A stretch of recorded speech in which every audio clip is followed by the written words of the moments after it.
Moselle Actuelle.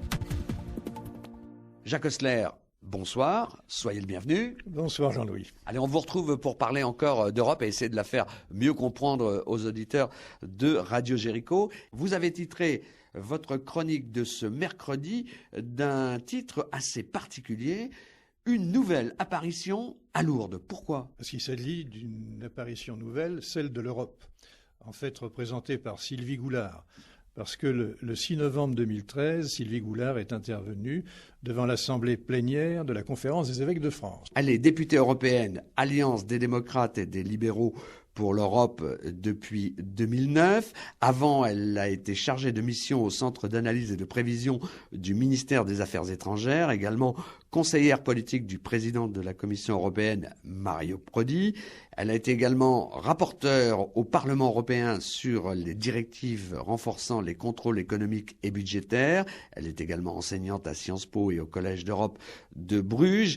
Et elle a commis plusieurs ouvrages, dont L'Europe pour les nuls, livre que vous m'avez signalé comme étant essentiel pour essayer de bien comprendre l'Europe. Elle a également signé De la démocratie en Europe avec Mario Monti.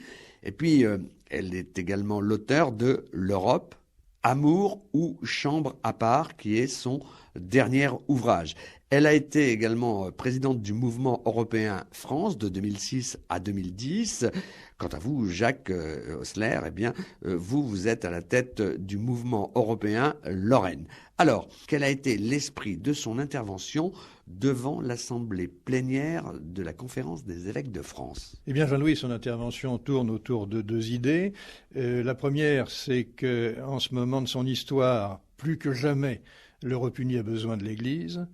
Et la deuxième, c'est que l'Église a une responsabilité particulière vis-à-vis de l'Europe. L'Europe a occupé pendant plus de 3 heures les travaux de cette assemblée plénière d'automne.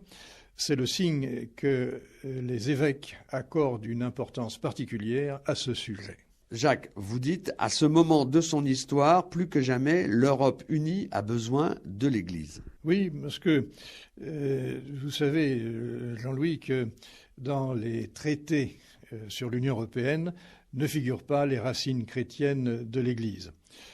Alors il faut savoir quand même discerner les intentions des fondateurs pour qui le fonctionnalisme n'était qu'un détour pour mettre en œuvre une démocratie généralisée dans le sens chrétien du mot, comme le précise Robert Schuman dans son livre « Pour l'Europe ». D'ailleurs, le rôle des démocrates chrétiens a été très important dans la constitution de l'Union européenne.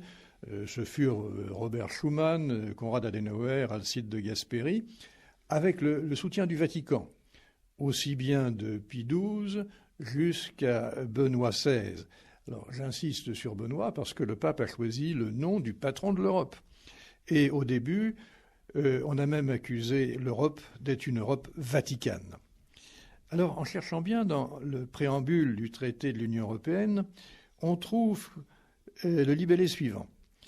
S'inspirant des héritages culturels, religieux, alors je dis bien religieux et humanistes de l'Europe, à partir desquels se sont développées les valeurs universelles que constituent les droits inviolables et inaliénables de la personne humaine, ainsi que la liberté, la démocratie, l'égalité et l'état de droit.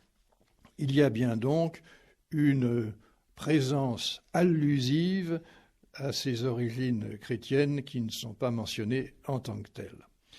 D'ailleurs, dit Sylvie, là où était la haine, l'Union européenne a mis l'amour. C'est la coexistence pacifique, notamment à rappeler à la veille du centenaire de 1914. Et les privilégiés de la paix que nous sommes ne doivent pas sous-estimer leur vulnérabilité dans un monde belliqueux. Là où était la discorde, elle a mis l'union, grâce à la Charte des droits fondamentaux, au marché unique, à la monnaie unique. Or, Jean-Louis, ce projet magnifique, unique, original est en péril aujourd'hui. Il l'est pour plusieurs raisons. Tout d'abord, la mondialisation, qui engendre une peur de la compétition, une peur d'un déclassement et une peur de devoir renoncer aux acquis sociaux, qui engendre aussi une peur d'une arrivée massive d'étrangers sur notre sol. L'autre raison, c'est aussi la crise financière de 2008-2009, dont la responsabilité est imputée à l'Europe alors qu'elle est surtout d'origine nationale. Le statu quo d'aujourd'hui auquel nous sommes parvenus après la phase des pompiers est intenable. Les réformes d'urgence sont intrusives, elles sont peu équilibrées et on n'a pas pris le temps d'intégrer suffisamment la démocratie dans ce dispositif. En parallèle, le niveau national semble figé dans des postures. Crispation sur une souveraineté alors qu'elle est fortement érodée. Sur une démocratie nationale alors qu'elle a fauté. Et sur une intégration euro-citoyenne insuffisante parce que les États n'ont pas suffisamment éduqué les citoyens européens. Nous vivons aussi une tendance à la consommation d'Europe jetable. Nous nous comportons plus en consommateurs d'Europe qu'en citoyens d'Europe.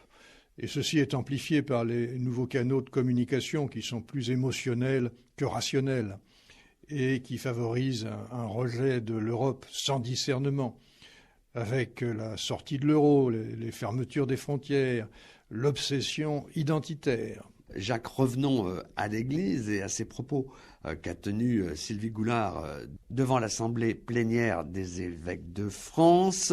Finalement, en écoutant ces propos, l'Église a des atouts formidables dans de nombreux domaines. Mais lesquels ? On peut en retenir trois. Tout d'abord, l'universel. L'Église, c'est l'universel contre le nationalisme. C'est aussi l'ouverture au monde contre le repli. Et l'Église peut lutter contre la résurrection des antagonismes de tout poil, les antagonismes nationaux, par exemple, les Allemands contre les Grecs, le Nord contre le Sud, les plus riches contre les plus pauvres. Il faut, disait Robert Schuman, dévaluer les frontières. Il faut restreindre le droit de veto paralysant. Il faut être un rempart contre la mondialisation de l'indifférence, comme l'a proclamé notre pape à Lampedusa, en constituant notamment l'Europe en puissance nouvelle, non agressive, constructive, disposant d'une diplomatie commune et pratiquant une coopération intense avec son voisinage immédiat, et aussi au-delà. Une Europe équitable et soucieuse de développement durable pour la planète. Ça, c'est le premier domaine. Le second, c'est que l'Église peut et doit porter la voix des pauvres. Il faut lutter contre le phénomène mondial de montée des inégalités par les deux extrêmes, les plus pauvres et les plus riches. L'Union européenne a inscrit la lutte contre la pauvreté dans sa stratégie Europe 2020. L'Europe, sans diaboliser la finance, encadre les activités financières comme c'était convenu dans le G20. Elle a maintenu le programme d'aide aux plus démunis, car la lutte contre la pauvreté commence à l'intérieur. Il y a environ 80 millions de pauvres à l'intérieur de notre Europe, et se poursuit bien sûr dans les pays, notamment ceux qui sont à l'origine des flux d'immigration. Le troisième domaine, c'est que l'Église peut enfin aider à faire communauté. Elle peut défendre le besoin d'institutions durables. C'est ce qu'elle a pratiqué elle-même pendant 2 millénaires, en donnant la préférence au communautaire plutôt qu'à l'intergouvernemental, au motif que sans institutions, les œuvres humaines périssent. Nous avons aussi besoin de débats publics, de participation, de lieux où les décideurs rendent compte de leur mandat. Enfin, pour la mise en œuvre de l'initiative citoyenne qui doit mobiliser 1 million de citoyens européens, l'Église peut mobiliser elle-même ses réseaux. Récemment, le cardinal André XXIII, lors de cette conférence, l'archevêque donc de Paris, a précisé qu'il convenait d'expliquer aux électeurs que les progrès de l'Europe sont un combat à mener et non un bénéfice à attendre. Dans le même esprit et au même endroit, Monseigneur Jean-Pierre Gralet, l'archevêque de Strasbourg, a déclaré « L'Europe est un cadre qu'on ne peut remettre en cause car il nous permet de coexister pacifiquement et dans le respect de nos différences.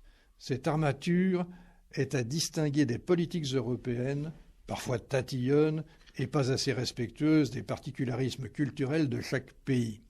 Et ainsi, il nous appelle au discernement, à distinguer la personne, c'est-à-dire l'Union européenne, des actes qu'elle pose, c'est-à-dire les politiques européennes qu'elle engage. Qu'est-ce qu'on peut dire, Jacques, en conclusion de ce nouveau rendez-vous? Eh bien, Jean-Louis, on peut dire que notre réflexion sur l'Europe est insuffisante, qu'elle est balbutiante, qu'elle n'est pas à la hauteur des grands enjeux d'aujourd'hui.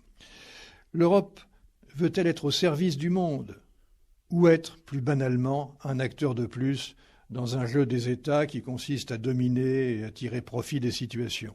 J'ai tendance à penser, dit Sylvie Goulard, que l'Europe a quelque chose à offrir. Ses valeurs, au premier chef, le respect de la dignité humaine. Ses institutions, qui, quoique bancales, ont fait leurs preuves, quitte d'ailleurs à les perfectionner. Et son savoir-faire. Sylvie, moi aussi. Merci.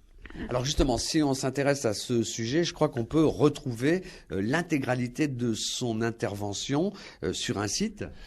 Tout à fait, Jean-Louis, sur le site mouvement-européen-lorraine.fr. Voilà, c'est noté. Merci Jacques Osler et on se retrouve dans 15 jours.